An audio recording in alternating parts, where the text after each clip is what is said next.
નમઃ શિવાય ફ્રેન્ડ્સ. શાસ્ત્ર વાંચનની આ સિરીઝમાં આપણે શ્રીમદ ભાગવતનું વાંચન કરી રહ્યા છીએ. પાછલા વિડીયોમાં આપણે પહેલા સ્કંદનો 16મો અધ્યાય વાંચેલો હતો. આજના વિડીયોમાં આપણે પહેલા સ્કંદનો 17મો અધ્યાય વાંચીશું. શ્રી ગણેશાય નમઃ. ઓમ નમો ભગવતે વાસુદેવાય. ગુરુર્બ્રહ્મા ગુરુર્વિષ્ણુ ગુરુર્દેવો મહેશ્વર ગુરુર સાક્ષાત પરબ્રહ્મા તસ્મૈ શ્રી ગુરુવે નમઃ.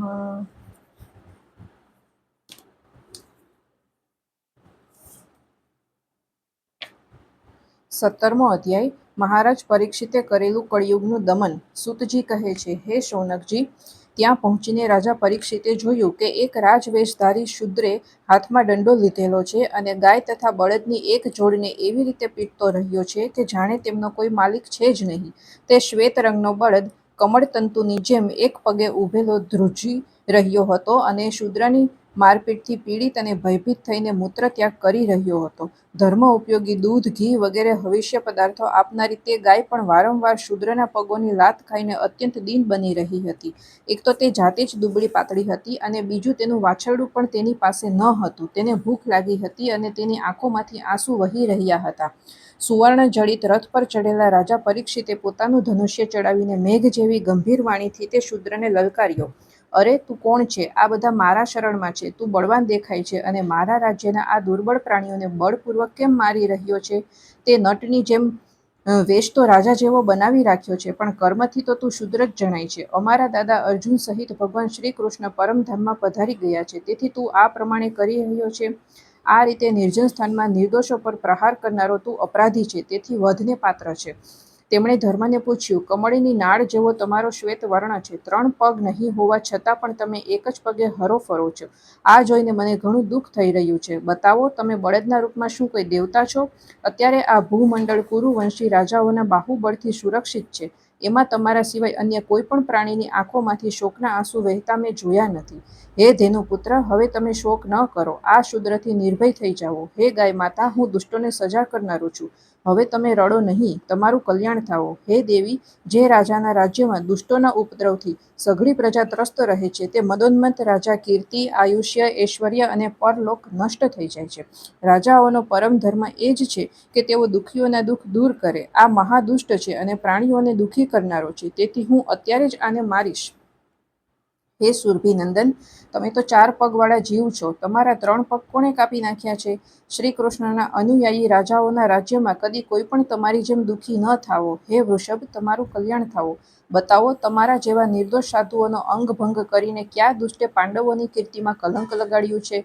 કોઈ નિર્દોષ પ્રાણીને જે સતાવે છે તેને, ભલેને તે ક્યાંય પણ રહે, મારો ભય અવશ્ય હશે. દુષ્ટોનું દમન કરવાથી સાધુઓનું કલ્યાણ જ થાય છે. જે ઉદ્દંડ વ્યક્તિ નિર્દોષ પ્રાણીઓને દુઃખ આપે છે, તે ભલેને સાક્ષાત દેવતા પણ કેમ ન હોય, હું તેની બાજુબંધથી વિભૂષિત ભુજાને કાપી નાખીશ. આપત્તિકાળ ન હોય તો પણ જેઓ મર્યાદાનું ઉલ્લંઘન કરે, તેમને શાસ્ત્ર અનુસાર સજા કરીને પોતાના ધર્મમાં સ્થિત પ્રજાનું પાલન કરવું એ રાજાઓનો પરમ ધર્મ છે. ધર્મે કહ્યું, હે રાજન, તમે મહારાજ પાંડુના વંશજ છો. તમારું આ રીતે દુઃખીઓને આશ્વાસન આપવું તમને ઉચિત જ છે, કારણ કે તમારા પૂર્વજોના શ્રેષ્ઠ ગુણોએ ભગવાન શ્રી કૃષ્ણને તેમના સારથી, દૂત વગેરે બનાવ્યા હતા. હે નરેન્દ્ર, આ ક્લેશોનું કારણ શું છે, તે ક્યાંથી આવે છે અને કયો પુરુષ આપે છે અને કયો પુરુષ આપે છે તે જાણતો નથી. શાસ્ત્રોમાં તો ભિન્ન ભિન્ન પ્રકારના વાક્યો છે. તેમાં મોહિત થવાને કારણે હું જાણતો નથી કે મારા 3 પગ કોણે કાપી નાખ્યા. કોઈ તાર્કિકો કહે છે કે આપણા દુઃખનું કારણ આપણે સ્વયં છીએ, કોઈ પ્રારબ્ધને, કોઈ કર્મને અને કોઈ વળી ઈશ્વરને દુઃખનું કારણ માને છે. કોઈનો એવો પણ નિશ્ચય હોય છે કે દુઃખનું કારણ નથી તો તર્ક દ્વારા જાણી શકાતું અને નથી તો વાણી દ્વારા બતાવી શકાતું. હે રાજર્ષિ, હવે આ બધામાં કયો મત યોગ્ય છે તે તમે પોતાની બુદ્ધિથી વિચારી લો. હું આ બાબતમાં કશું કહી શકતો નથી.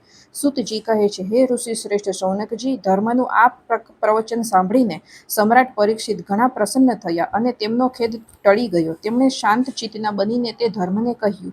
પરીક્ષિતે કહ્યું, ધર્મનું તત્વ જાણનારા હે વૃષભદેવ, તમે ધર્મ વિશે બોલી રહ્યા છો. અવશ્ય તમે વૃષભના રૂપમાં સ્વયં ધર્મ છો.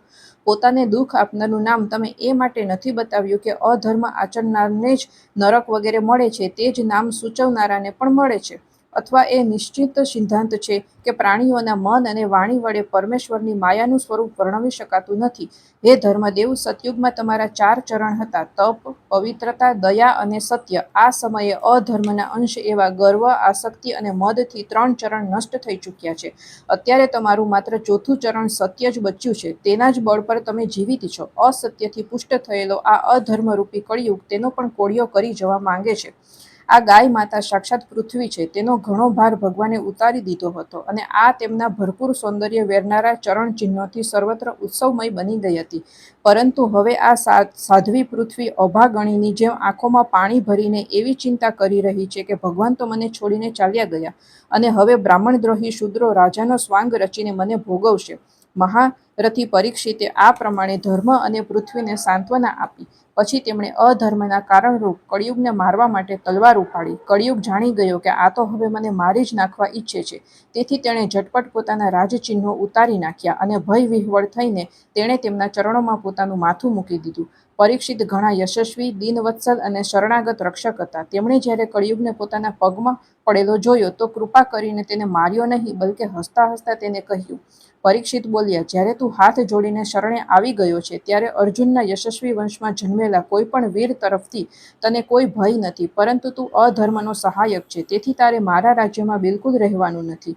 રાજાઓના શરીરમાં તારા રહેવાથી જ લોભ, અસત્ય, ચોરી, દુષ્ટતા, સ્વધર્મ ત્યાગ, લક્ષ્મીની મોટી બેન અલક્ષ્મી, કપટ, કલહ, દંભ અને બીજા પાપોની વૃદ્ધિ થઈ રહી છે. તેથી હે અધર્મના સાથી, તારે આ બ્રહ્માવર્તમાં એક ક્ષણ માટે પણ રહેવું નહીં, કારણ કે આ ધર્મ અને સત્યનું નિવાસ સ્થાન છે.